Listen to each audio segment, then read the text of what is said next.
Hey guys, this is your girl, Miss Analytical, coming back with another video for you listeners. Thank you for still supporting my channel, and I must say that I'm really happy that the new year's opening up with a lot of people viewing my videos, especially the last three that I had uploaded. I want to thank you guys for your support, your comments, your likes. Please spread the word. Miss Analytical is going to blow up this year. The channel is going to have a lot more content, a variety of topics, and just stay tuned because I have a lot more in store. Tonight I want to talk about Love and Hip Hop New York. Yes, I really do. And I'm not just going to comment on the current episode. I'm actually going to go back to the beginning of the season. I haven't been able to really upload and really post videos about it because, like I said, I work very early in the mornings and my schedule had varied. It was off key, my schedule. And I'm not a morning person, but I'm committed to my job and I got to do what I got to do to support myself, support my mom, and make this money and keep a roof over our heads. So back to the topic of tonight, Love and Hip Hop New York, Season 8, Episode 1. The episode actually opens with Remy Ma, which I'm happy it did, because she had a really big year last year. And she's in a helicopter, and she's pretty much talking about being nominated for 4 BET awards. And she discusses about the accomplishments over the years and how hard she had to really work and fight to get to where she is now. I'm really happy they showcased her as the first person of the season. And I really, really believe that Remy Ma is going to come back stronger than ever. I really do. I also want to discuss about the fact that she is actually teaching Bianca Bonney to become a better person and not be like her when it comes to being angry and rushing to judgment, wanting to fight females real quick because they irk her nerves. And that business, she got to stop doing that.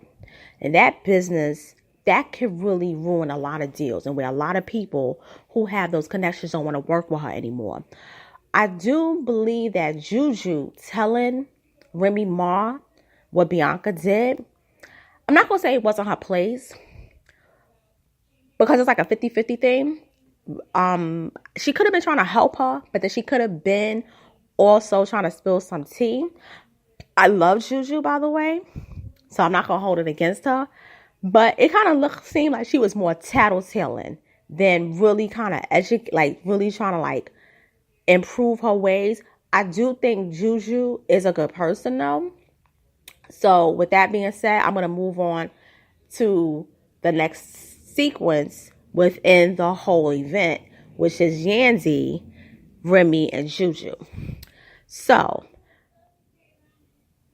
Yandy comes to the table and she talks about what she's been doing after the event that Remy Ma had that was basically celebrating all her achievements. I had to say that in there. I'm sorry if I missed on that because that was really important. It was an interesting event for Remy Ma. Yandy talks about what she's been doing lately, which is opening a studio in Atlanta. Yes, she lives in New York, but she has a studio based in Atlanta. So I figure that she's trying to broaden her clientele within the music industry, and she probably wants to have artists who are based in the South, not necessarily in Atlanta, but based throughout the South, who may just want to drop by and, make some music in Atlanta. And why not? Get as much bread as you can. I would have spanned my empire too like that. I would have a studio in New York, a studio in Atlanta, a studio in Miami. I don't know about California though, but I would definitely have New York, Atlanta, Miami. Probably would have DC too. For the DMV area. But hey, that's just me. But anyway, the phone rings while she's talking with the ladies, and it's Mendeecees. And Mendeecees, he wants to talk to his wife, and Yandy hangs up the phone. Remy says it's not cool. You don't do that. You don't do that at all. Nah, you don't do that. You should accept his calls. He's in jail. He doesn't get a chance to see you and really talk to you face to face. At least you could do is just, take his calls. And so Yandy's like, I got this empire I'm trying to build. I got to do other things. So Remy's like, that was foul. You should have took the call. I'm not going to hold nothing against her, but I would feel some kind of way. So she says, when you was in jail, did you call Papoose? And Remy said, yeah, I called him every day, every morning, every afternoon, and every evening. I talk to him at least 3 times a day. That's my husband. I got his back. And I'm going to say this. I agree with Remy Ma 1,000%. Yandy could have took that call. And I'm going to tell you why. First of all, she was not busy working. She was busy chopping it up with the ladies. She could have excused herself and took the phone call. It wasn't something urgent where she had to talk to them. She could have took that phone call. It's one thing if she was busy in a staff meeting where she was brokering a deal. It's another thing if she would have been with the kids, taking care of them at the moment. It's another thing if she would have been on the toilet. I'm just going to keep it real with that. But chopping it up with people, she could have took that call. So I'm going to say, Yandy, I'm going to give you an L for that. I'm sorry.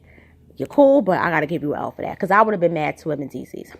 So after that whole segment and everything, we get to Safari.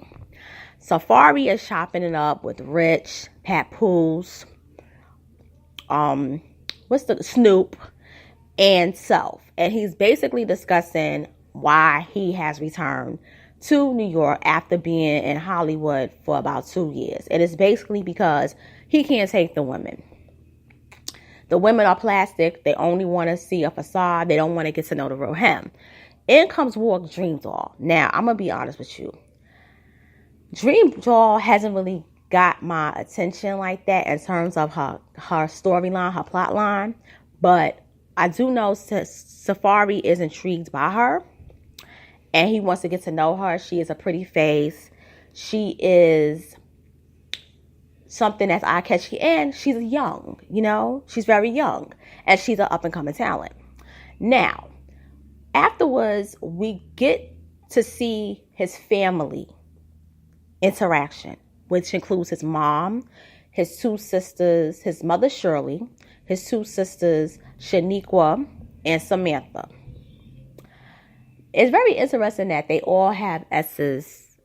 Their first names begin with S. But they go to this restaurant called V3 in Jersey City, New Jersey. And he's really happy to see them. He actually gets there first. And I believe he's hosting them. And, he's hugging them and they're like, we haven't seen you in a long time. What's been going on with you? And so the mom's like, why did you decide to come back? And so he said, because I wanted to be around women who was real and going out to LA. It taught me a lot. I got to stop seeing the facade and all this. And the mom just basically really, she don't school him. She reads him. Okay. And she basically tell him, you need to stop it with your mess. Okay? You're just as guilty as these girls you claim that's just trying to use you for what you got. All right? You need to look at the inside of a person. Okay? When you lay down with a woman, you become what she is. And these thoughts that you hanging around, they're not good for you. And they're going to only drag you down.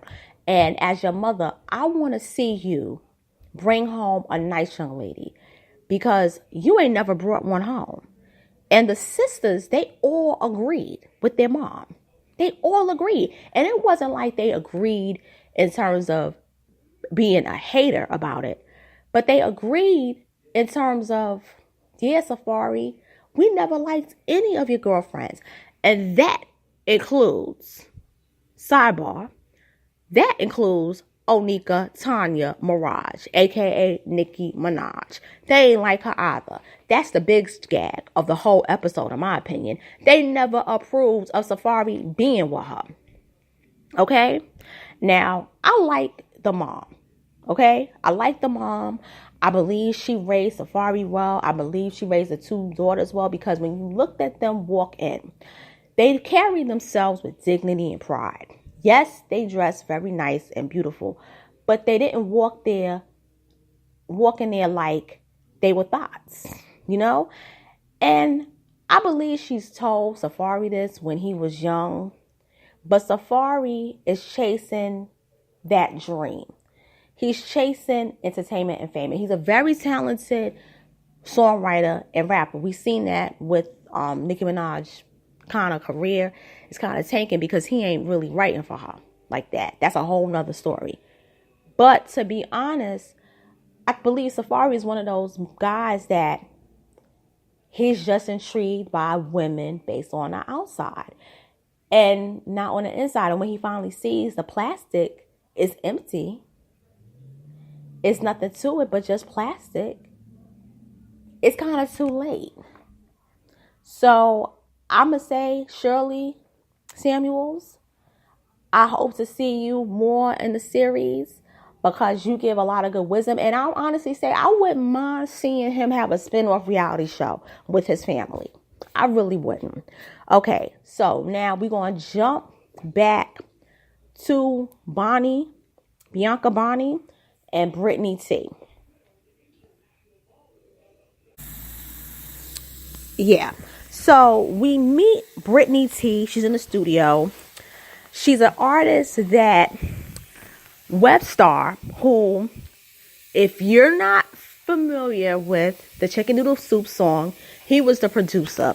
And Bianca Bonnie rapped on it. Now, if you were from New York area, you know the song well.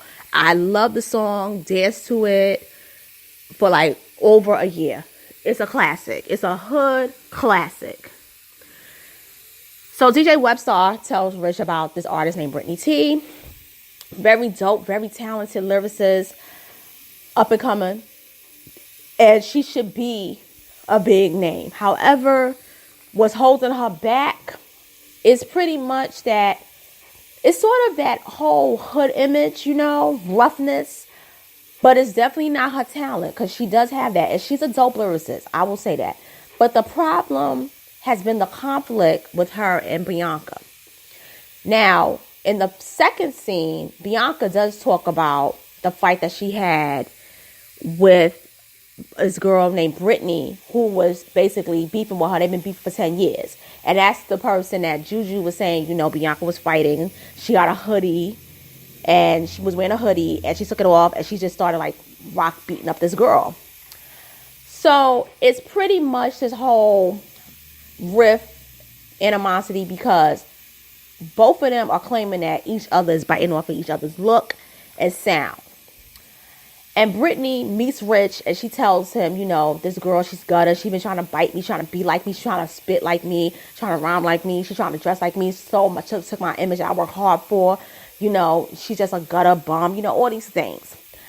And Rich says, you know, why do you want to do this? And she said, because I got a grandmother who's sick. And I can't let her leave this world without her seeing that I made it. And she sells herself very well. And she has a lot of confidence. And as an artist, I like Brittany. I have nothing against her. And I really do believe with the right person, she can be very big because, number one, she's an up-and-comer. None of us have nationally heard of her, really. But I don't think Rich is that guy to take her there, to that level. And I'm going to say this.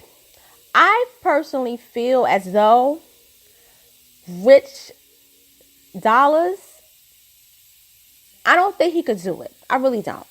But I'm going to say this even more.